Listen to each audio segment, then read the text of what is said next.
Annabelle was the focus of a case that famed paranormal investigators Ed and Lorraine Warren took part in during the 1970s, and is highlighted in the book The Demonologist. It has been stated that this is one of the most unusual cases of a possessed object on record. In 1970, a mother purchased an antique raggedy doll from a hobby store. The doll was a present for her and her daughter, Donna, on her birthday. Donna at the time was a student in college preparing to graduate with her nursing degree and resided in a tiny apartment with her roommate Angie, a nurse as well. Pleased with the doll, Donna placed it on her bed as a decoration and didn't give it a second thought until a few days later. Within that time, both Donna and Angie noticed that there appeared to be something very strange and creepy about the doll. The doll apparently moved on its own, relatively unnoticeable movements at first, like a change in position, but with the passage of time, the movement became more noticeable. Donna and Angie would come home to find the doll in a completely different room from which they had left it.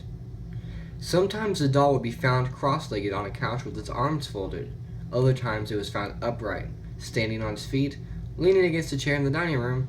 Several times, Donna, placing the doll on the couch before leaving for work, would return home to find the doll back in her room on the bed with the door closed.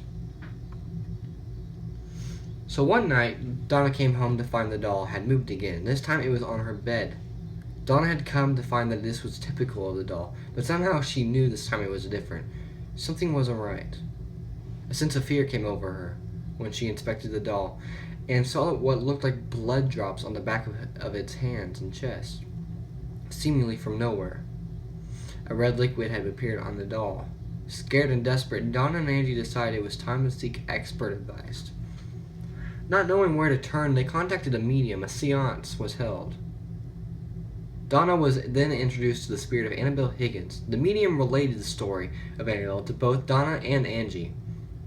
Annabelle was a young girl that resided on the property before the apartments were built. She was a young girl of only 7 years old when her lifeless body was found in the field upon which the apartment complex now stands.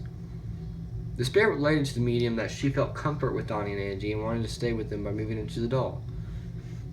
Feeling compassion for Annabelle and her story, Donna gave her permission to inhabit the doll and stay.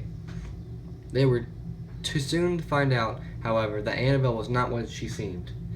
Later that week, Donna saw that the doll, or Annabelle, was ripped and had jagged cuts along her mouth. One night, Donna awoke to some singing like a little girl. She walked into the bathroom to see Angie dead with the words, "Want to play?" written in the blood of her friend. The doll was never found.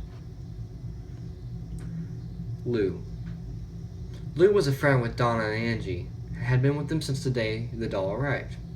He had never been fond of the doll, and on several occasions warned Donna that it was evil, saying that she should get rid of it.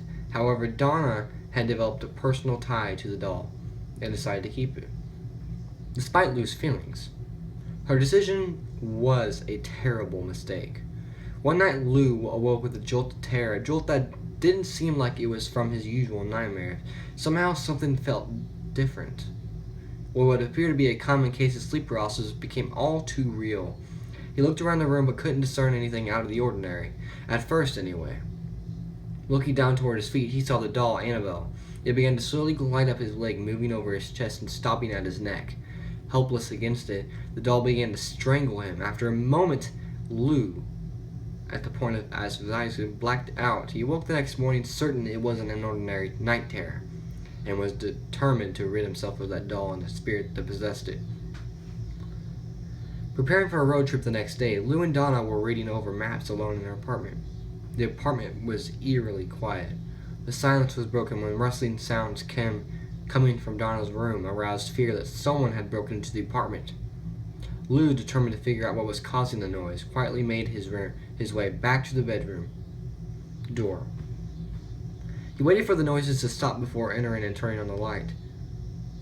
The room was empty except for Annabelle, whom was tossed in a corner on the floor. Lou searched the room for signs of forced entry, but nothing was out of place. As he got closer to the doll, he got the distinct impression that somebody was behind him. Spinning around, Lou found himself that, despite his unease, nobody besides him and the doll were in the room. Then, in a flurry of motion, he found himself doubled over in pain, with blood dripping from a cut on his chest. Upon opening his shirt, there on his chest were what appeared to be 7 distinct claw marks. Today. I hope you enjoyed this video, and should you ever want to visit the infamous Annabelle, she can be found at the Warren Occult Museum in Moodus, Connecticut. The museum is run by Lorraine Warren, the famous paranormal investigator, now frequent guest on the television show Paranormal State. Housed in a glass case at the museum, you will find Annabelle. Miss Warren relates that Annabelle still moves about occasionally and is still known to make growling noises at unsuspecting visitors.